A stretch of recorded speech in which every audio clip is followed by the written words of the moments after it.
पाकिस्तानचं मोठं नुकसान केलं आणि त्यानंतर आता भारत सरकार डिप्लोमॅटिक मोडवर आले। डिप्लोमॅटिक पद्धतीने ज्या पाकिस्तानवर जागतिक पातळीवर भारत दबाव आणण्याचा प्रयत्न करतोय, दबाव वाढवायच्या तयारीमध्ये आहे। पाकिस्तान कसा दहशतवादाचा पोशिंदा आहे हे दाखवायचा प्रयत्न भारताकडून केला जातोय।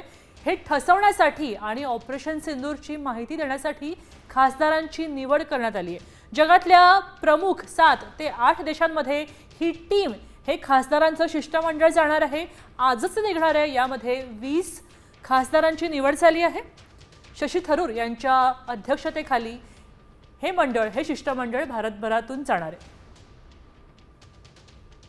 असदुद्दीन ओवैसी आहेत MIMचे, त्यानंतर काँग्रेसचे शशी थरूर आहेत, सुप्रिया सुळे आहेत राष्ट्रवादीच्या, त्यानंतर गुलाम नबी आझाद माजी खासदार सुद्धा आहेत, सलमान खुर्शीद आहेत, माजी मंत्री होते, मनीष तिवारी आहेत काँग्रेसचे, DMKच्या करुणानिधी आहेत, तसंच ती पुरंदेश्वरी सुद्धा आहेत, त्या भाजपच्या आहेत।